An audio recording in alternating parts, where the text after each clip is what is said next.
The Galactic Empire's survey vessel, Inevitable Discovery, shuddered as it decelerated from hyperspace at the edge of an unremarkable yellow star system. Captain Vril stretched his forearms, the iridescent scales along his neck flattening in anticipation of another tedious assignment.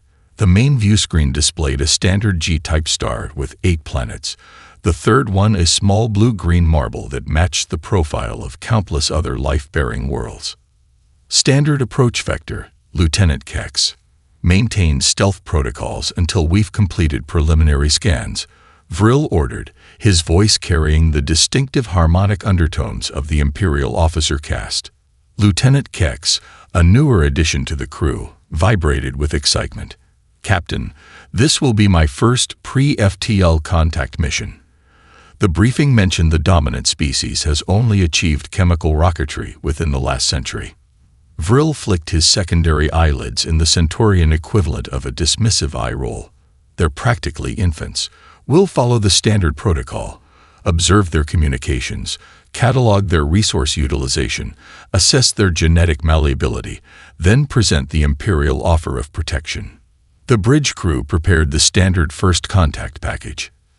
Technological gifts carefully calculated to awe, but not overly empower, cultural databases scrubbed of any information that might alarm primitive species, and medical scans designed to assess compatibility with Imperial physiological standards. As they approached the orbit of the fourth planet, a red desert world, the sensor officer's posture suddenly stiffened. Captain, I'm detecting anomalous energy signatures from the surface of the fourth planet. They're not matching any known pre-FTL civilization patterns. Captain Vril slithered from his command chair to the sensor station. Impossible. Our intelligence is never wrong. The Empire has been monitoring this system for centuries. Before he could order a more detailed scan, the communications officer interrupted. Captain, we're receiving a directed transmission. It's being broadcast on our secure Imperial frequency. A cold sensation spread down Vril's spine ridges. The secure Imperial frequencies required quantum-level encryption that should be centuries beyond this world's capabilities. The main view screen flickered, displaying a human female in a form-fitting dark uniform with minimal insignia, just a stylized Earth emblem on her collar. Her expression remained neutral, but her eyes held an unsettling intensity. Imperial vessel Inevitable Discovery. This is Admiral Helena Chen of the Earth Defense Force. You have entered restricted space without authorization. Power down your propulsion and weapon systems, and prepare for inspection. Captain Vril felt his crew's confusion mirror his own. How did these primitives know their vessel's name? His translator must be malfunctioning. This is Captain Vril of the Galactic Empire. Our records indicate your species has only achieved primitive rocketry. You cannot possibly have detected our approach, let alone identified our vessel. Admiral Chen's expression didn't change, but something like disappointment flickered across her features. Your intelligence is outdated, Captain. This is your final warning. Power down or be powered down. Vril gestured for his tactical officer to prepare defensive systems. Perhaps a demonstration of Imperial capabilities will establish proper diplomatic relations. The moment he gave the order, 6 vessels materialized around the Inevitable Discovery. They seemed to absorb light rather than reflect it, creating void-like silhouettes against the stars. Their design followed no known Imperial classification, sleek, angular, with no visible propulsion systems. Impossible, whispered Lieutenant Kex. Our sensors show nothing. How? The ship's lights flickered. Control interfaces went dark. The artificial gravity fluctuated. Captain Vril frantically ordered countermeasures, but his crew reported total systems failure across all decks. The last transmission the Empire received showed Captain Vril's bewildered face as Earth Defense Force personnel in advanced exosuits materialized directly on his bridge, their movements precise and unhurried, as if boarding a disabled vessel was routine. One turned directly to the still-functioning communication array and spoke in perfect Imperial standard. Your vessel is now under Earth jurisdiction. Future unauthorized approaches will be treated as hostile acts. The transmission cut to static. Admiral Zex Toral's fists slammed onto the holographic table, distorting the projection of the Sol system. The sudden impact scattered the light particles, sending stars and planets swirling before they reassembled themselves. Impossible, he roared, twin hearts pounding beneath his ceremonial armor. A pre-space civilization cannot simply disable our most advanced scout ship. The inevitable discovery carried defenses sufficient to repel attacks from mid-tier Imperial vessels. The assembled officers of the 5th Imperial Fleet shifted uncomfortably. None wanted to suggest that perhaps the Empire's intelligence on Earth was catastrophically wrong. Admiral Zex Toral activated the replay of the final transmission. Captain Vrill's bewildered expression filled the chamber as Earth Defense Force personnel materialized on his bridge. The Admiral froze the image on one of the human exosuits. "Analyze this technology," he ordered. The Imperial Science Advisor, Dr. Nexvalon, stepped forward. Her 8-fingered hands manipulated the hologram, zooming in on the human equipment. "The material composition is unclear, Admiral. It appears to absorb our scanning frequencies. The closest match in our database would be theoretical metamaterials discussed in advanced weapons research. Nothing that should be available to a species at their development stage." The Admiral turned to his intelligence director, a rarely seen figure known only as the Observer. The hooded figure's face remained in shadow, as was tradition for their office. "Explain this failure of intelligence," Zex Toral demanded. The Observer's voice emerged like dry leaves rustling. "We have been monitoring Earth sporadically for centuries, Admiral. Each time we returned, they had advanced exponentially while other species progressed linearly. Holographic images appeared, primitive human aircraft, early computers, rudimentary spacecraft, each tagged with a standard year. In merely 1 century, they progressed from combustion engines to rudimentary space exploration. For comparison, the Arcturian civilization required 5 centuries for similar advancement. Most concerning was their apparent self-destructive tendency. The hologram shifted to images of nuclear explosions, melting ice caps, and resource wars. They appeared to be destroying themselves through climate disaster and nuclear conflicts in the 21st century, yet somehow emerged stronger. We deemed constant monitoring unnecessary for a species likely to self-extinguish. Dr. Miralax, head xenobiologist, activated her own presentation. "These humans possess remarkable neurological adaptability. Their brains form new connections at rates we've never observed in any species. They don't specialize like we do. They generalize, allowing rapid adaptation to new challenges." She displayed comparative brain scans. The average human processes trauma and adapts to it. What breaks other species makes humans innovate. Most concerning, they appear to thrive under pressure. Their greatest technological leaps correlate precisely with their most dire crises. Admiral Zex Toral absorbed this information with growing unease. "We need current intelligence. Prepare the stealth vessel Shadow Protocol." 3 days later, the Shadow Protocol slipped past the outer system defenses of Sol, using technology that had successfully infiltrated hundreds of worlds. Its hull absorbed scanning frequencies, its propulsion left no trace, and its computing systems remained completely isolated from any network. For 72 hours, it transmitted detailed scans of Earth infrastructure, orbital platforms disguised as debris, defense installations hidden beneath oceanic shelves, and energy signatures suggesting technology far beyond what should be possible for humans. The final transmission showed a human settlement, a playground according to the cultural database, where human young engaged in recreational activities.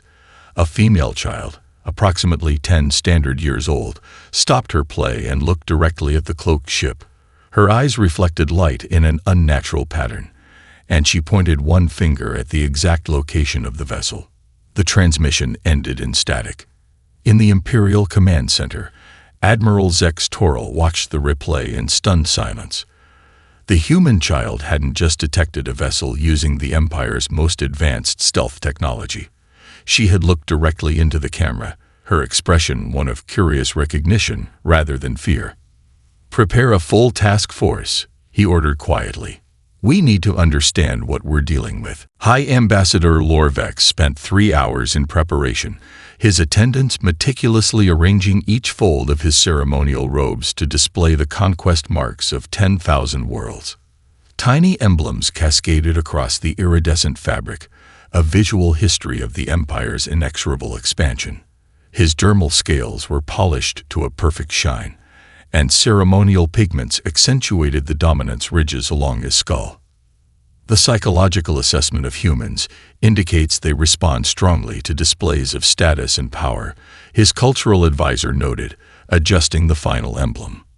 "Your appearance alone should establish the proper negotiating dynamic." Lorvex nodded. "And the meeting chamber?" "Prepared according to protocol, Ambassador. Elevated seating for Imperial representatives, subtle gravitational manipulation to disorient the humans by 5%, and atmospheric composition adjusted to slightly impair human cognitive function without being detectable." These were standard Imperial negotiation tactics, small advantages that cumulatively placed potential member species at a disadvantage without them realizing why they felt compelled to accept Imperial terms. "The humans will arrive in 30 minutes. The advisor continued. "Our intelligence suggests they're sending a civilian diplomatic team, likely academics with little practical negotiation experience." When the human delegation arrived aboard the neutral diplomatic vessel, Lorvex immediately sensed something was wrong. They'd brought their own seating, elegant chairs that unfolded from seemingly nowhere. Each human wore what appeared to be a minimalist environmental suit, despite the breathable atmosphere. Most disturbingly, they moved with perfect ease despite the manipulated gravity. Dr. Amara Okafor led the human delegation. She appeared to be in her 5th decade, middle-aged for a human, with subtle technological modifications visible around her temples. Tiny lights pulsed beneath her dark skin in rhythm with her heartbeat. Her eyes tracked Imperial movements with unsettling precision. "Ambassador Lorvex," she began, her voice carrying perfectly through the chamber without apparent amplification. "We appreciate the traditional Imperial negotiation tactics, but perhaps we could meet as equals instead." With a fluid gesture, she activated a device on her wrist. Immediately, the gravitational manipulation neutralized. The atmospheric composition shifted back to standard. Several of Lorvex's aides stumbled, suddenly finding themselves in Earth normal gravity, rather than the Imperial standard they'd been subtly maintaining. Lorvex recovered quickly, centuries of diplomatic experience masking his surprise. "The Empire welcomes Earth's representatives. We come offering the greatest gift in the galaxy, membership in a civilization spanning 3 spiral arms of the Milky Way." Dr. Okafor smiled politely. "We've studied your expansion patterns, Ambassador. 3 spiral arms in 15,000 years is certainly impressive." The casual reference to the Empire's age, a fact not included in the diplomatic package, sent a ripple of unease through the Imperial delegation. Lorvex pressed forward. "The Galactic Empire offers Earth protection, advanced technology, and trade access to 10,000 worlds." "Protection from whom, exactly?" asked a human male who hadn't been introduced. His bearing was distinctly military, despite his civilian attire. "Your empire is the dominant power in this region of space. Are you offering protection from yourselves?" Dr. Okafor raised a hand to silence her colleague.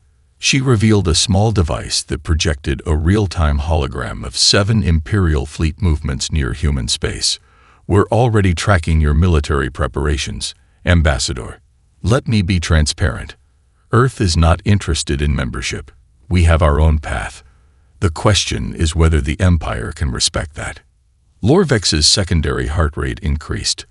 Those fleet movements were classified at the highest Imperial level. "I assure you, Doctor, the Empire has only peaceful intentions toward Earth."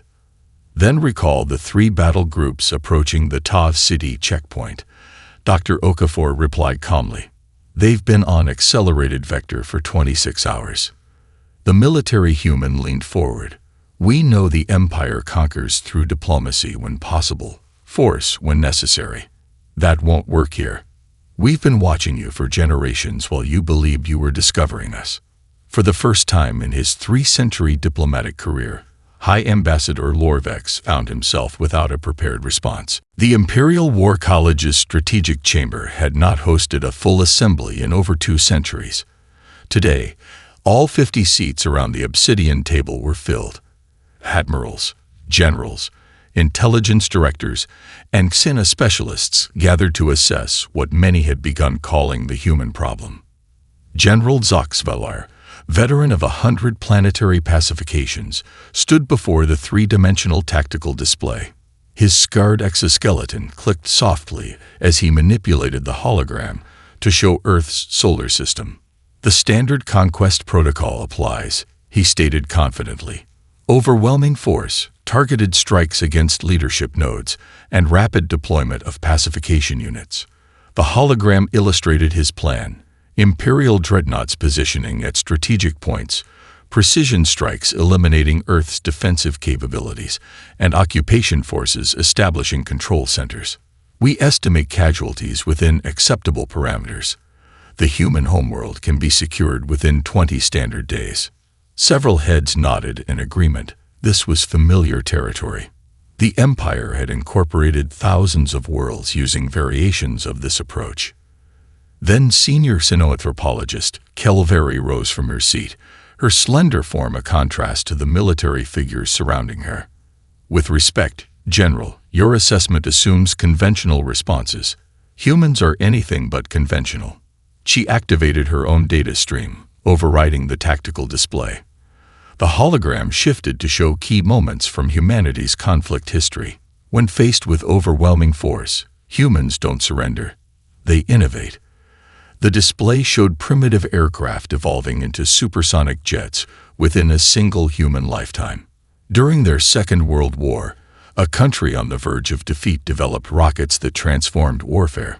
When losing their war in a region called Vietnam, they pioneered electronic countermeasures that required our forces to develop new tactics when we encountered similar technology from the Arcturian resistance.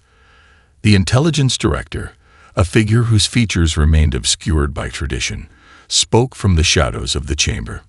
"We've detected quantum entanglement communications emanating from Earth to at least 30 previously unknown settlements beyond our monitored space. Each appears to function as a self-sufficient colony." Uneasy murmurs filled the chamber. Quantum entanglement communications were theoretically instantaneous across any distance, technology the Empire had been researching for centuries with limited success. "If Earth falls," continued the intelligence director, "these settlements are programmed to execute something they call Protocol Omega. We don't know what this entails, but the encryption protecting this information has resisted our most advanced decryption algorithms." Emperor Zexvalon, who had been listening silently, leaned forward. His ceremonial armor gleamed under the chamber's lights. "You're telling me a single planet species has contingencies against an empire of 10,000 worlds?" The room fell silent.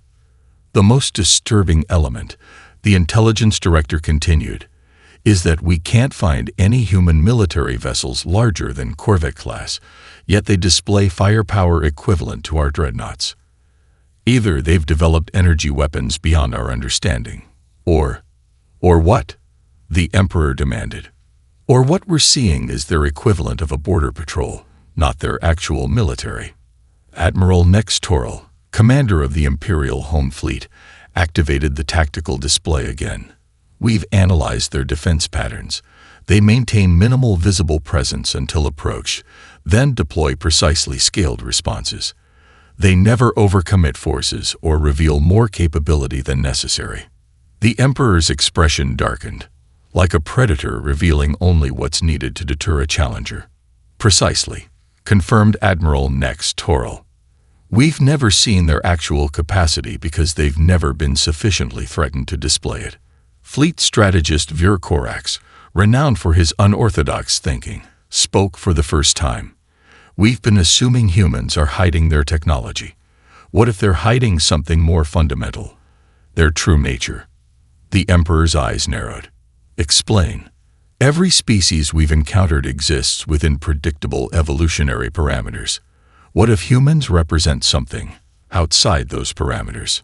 General Zoxballer scoffed. You suggest they're not natural. I suggest, replied Viracorax carefully, that we may be dealing with something our conventional assessments cannot measure. And in warfare, what cannot be measured cannot be conquered. Admiral Zextoral stared at his reflection in the polished obsidian of his private chamber. 3 failed missions against Earth had transformed his once prestigious scales from vibrant azure to a dull gray. The Emperor's patience was exhausted, his own career hanging by the thinnest filament of past glory. The Blood Talon unit is prepared, Admiral, announced his aide from the doorway. Zextoral didn't turn. The mission is unsanctioned. If you remain, your career dies with mine. The aide straightened. I have served your lineage for 15 cycles, Admiral. I remain. Within hours, the Special Forces vessel Silent Strike slipped from the Imperial forward base. Unlike previous missions, this one carried no official documentation, no Imperial sanction. The 15 members of Blood Talon, the Empire's most elite covert operations unit, understood their objective: secure human technology, and if possible, human specimens for study. Commander Vexillar reviewed the mission parameters as his team prepared their equipment. Each soldier wore the most advanced stealth armor in the Imperial arsenal, designed to bend light and absorb energy signatures. Intelligence indicates minimal security at the Mars Research Station, Vexillar briefed. Their confidence has made them careless. We infiltrate, secure data cores, place charges to cover our extraction, and return with specimens if possible. The Silent Strike approached Mars using a complex trajectory designed to mimic orbital debris.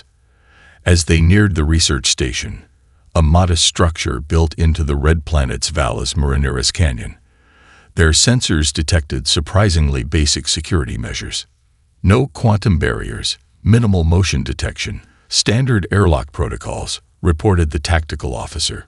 Either our intelligence is correct about their overconfidence, or it's a trap, finished Vexillar. Proceed with maximum caution. The Blood Talon team deployed to the Martian surface half a kilometer from the facility. Their exo-atmospheric suits allowed them to move with precision across the dusty landscape. The facility's external security yielded easily to Imperial decryption tools. Too easily. This feels wrong, muttered Second Lieutenant Kex Vorin as they breached the airlock. Where are the defenses we've been briefed about? Inside, the facility appeared almost primitive. Basic life support systems, standard research equipment, nothing suggesting the advanced technology humans had displayed in space. The team moved efficiently through corridors, downloading research data and placing explosive charges at structural points. In the central laboratory, they discovered what appeared to be a human, perfectly still, eyes closed, connected to the facility's systems by a web of delicate interfaces. Commander Vexillar approached cautiously, his scanner indicating standard human life signs. Prepare for specimen extraction, he ordered, signaling 2 team members forward with a stasis container. The human's eyes snapped open, irises rotating like camera lenses focusing. Interesting, it said in perfect Imperial language. You actually came inside. We've been waiting to see if you would. Vexillar raised his particle weapon, but found his arm impossibly heavy. The walls of the laboratory seemed to shimmer, revealing previously invisible compartments housing what appeared to be combat units. They moved with liquid grace, their forms blurring as they stepped forward. Defense protocols active, announced the connected human, its voice now harmonizing with others from throughout the facility. The Imperial commandos fired, but their energy weapons passed harmlessly through the defenders. One by one, the Blood Talon unit found themselves immobilized, unable to move their limbs despite their armor reporting no external interference. Holograms? Gasped Vexillar, seconds before feeling a tap on his shoulder. He turned his head to face a human soldier who wasn't there a moment before. Not exactly, the soldier said. We just move when your eyes can't track us. Commander Vexlar managed to activate his emergency quantum transmitter, sending one final message to Imperial Command. The visual feed showed his team surrounded by humans wearing exoskeletal enhancements that made them move with impossible speed. His final words echoed through Imperial Command. They're not trying to kill us. They're studying us. Like we're the specimens. When the transmission ended, Admiral Zextoral knew his fate was sealed. He had gambled everything on this mission and lost. The Imperial Palace's Grand Conclave Chamber had remained unused for decades. Today, its ancient crystal dome captured the light of 3 moons, casting prismatic patterns across the assembled experts. Emperor Zexpalin had ordered a full archaeological and historical analysis of humanity, sparing no resource or expert. Archaeological lore master Tevnar approached the central dais, her movements slow with age and reverence. She activated a holographic display showing artifacts recovered from abandoned human outposts at the edge of Imperial space. These outposts date back 3 centuries, she began, her voice strengthened by acoustic amplifiers.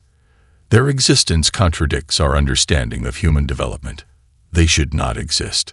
The display showed primitive human habitats with inexplicable technological components, neural interfaces, quantum communication relays, and gravitational manipulation systems, centuries ahead of what Earth officially possessed. Humans have been in space far longer than we realized, Tevnar continued. Yet they deliberately maintained a primitive appearance when observed. They wanted us to underestimate them. The Emperor leaned forward on his crystalline throne. Why? What advantage does perceived weakness provide when they clearly possess power? Professor Ixlaner, specialist in evolutionary biology, stepped forward next. The spindly scientist projected genetic sequences that spiraled above the assembly. These genetic samples from different human settlements show systematic adjustments to their baseline genome, she explained. Here, enhanced cellular regeneration. Here, augmented neural pathways. This sequence, entirely novel organs that don't exist in baseline humans. They're not just advancing technologically, they're redesigning themselves. Uneasy murmurs filled the chamber. Most species in the Empire practiced limited genetic enhancement, but comprehensive self-directed evolution violated fundamental imperial doctrines about the sanctity of original genetic patterns. You suggest they're committing evolutionary heresy? Asked the Emperor. I suggest, replied Professor Ixlaner carefully, that humans don't share our concept of genetic sanctity. They view their bodies as platforms for improvement, not sacred vessels to be preserved. The Intelligence Director's holographic avatar materialized, its features obscured by the traditional quantum distortion field. We've decoded fragments of what humans call Project Ascension, a centuries-long initiative combining genetic engineering, nanotechnology, and artificial intelligence. The projection showed human test subjects undergoing procedures that merged biological tissue with advanced machinery. Some emerged visibly unchanged. Others transformed into beings barely recognizable as human. The stated goal of Project Ascension is to create humans adapted for any environment, from the vacuum of space to the crushing pressures of gas giants. They are designing themselves to thrive where biology alone would fail. The Emperor's expression remained unreadable, but his innermost scales flared, a sign of deep disturbance rarely seen in imperial leadership.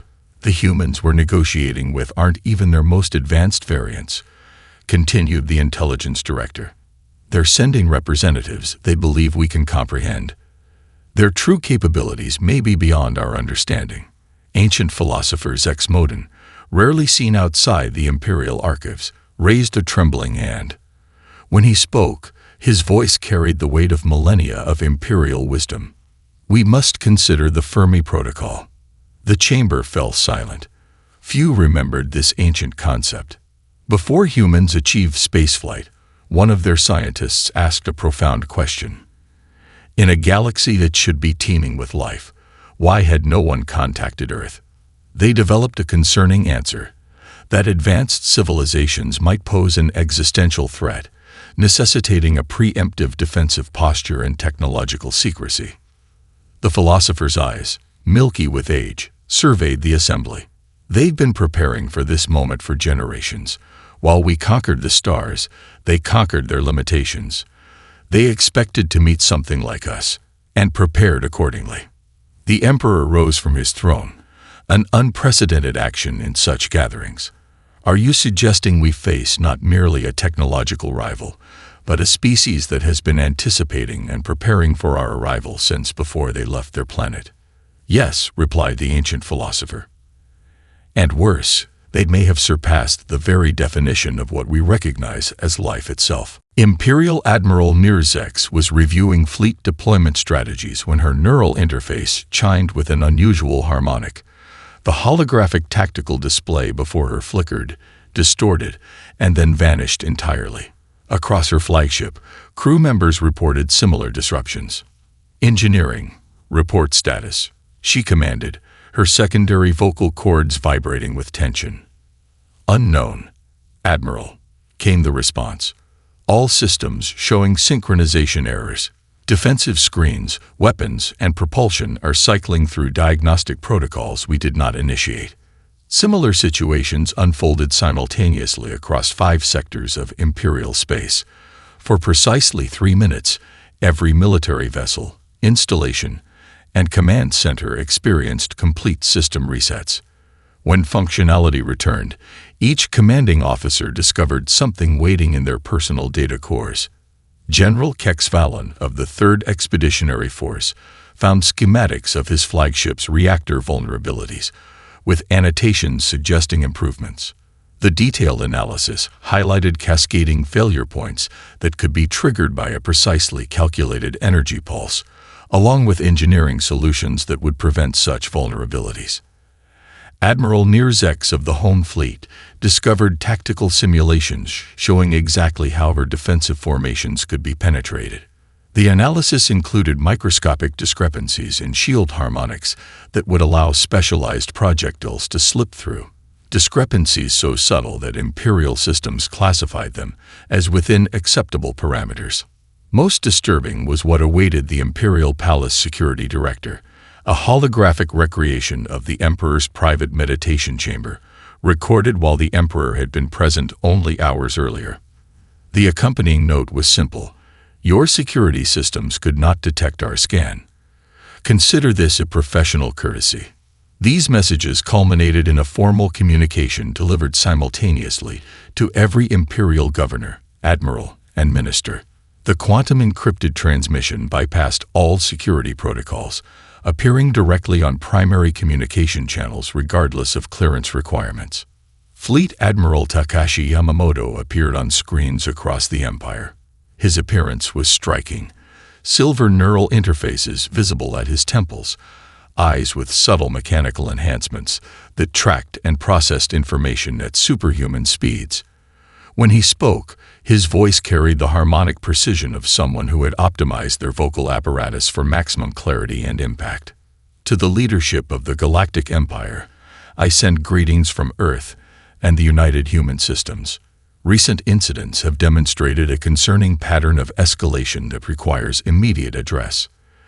The Admiral's image was replaced by real-time footage of Imperial military vessels throughout human-adjacent space, their current positions, capabilities, and mission parameters displayed with perfect accuracy. The Sol system and all human territories are sovereign and closed to Imperial presence.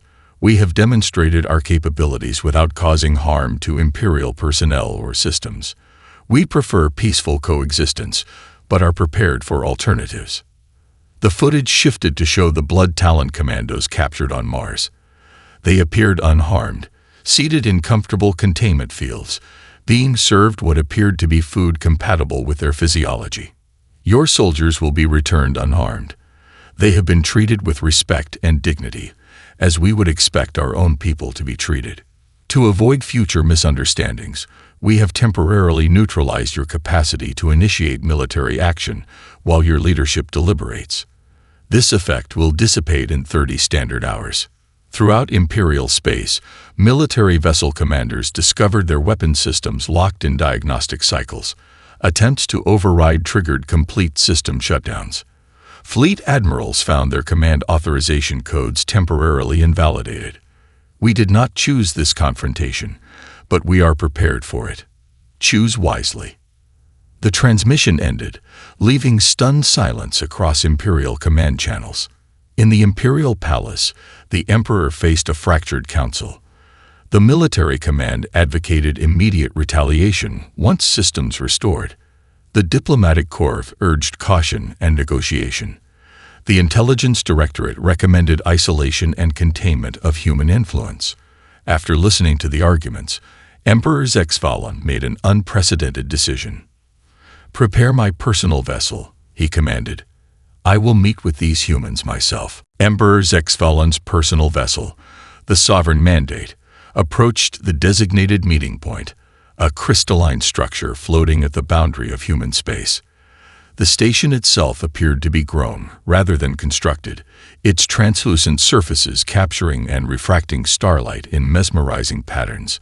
"No Imperial Emperor has ever traveled without a battle fleet for protection," murmured High Counselor Vexnera, the only advisor Zexvalan had permitted to accompany him. "No Imperial Emperor has ever faced a situation quite like this one," replied the Emperor, his scales shifting to a contemplative blue-green hue. "Sometimes the greatest show of strength is the willingness to appear vulnerable."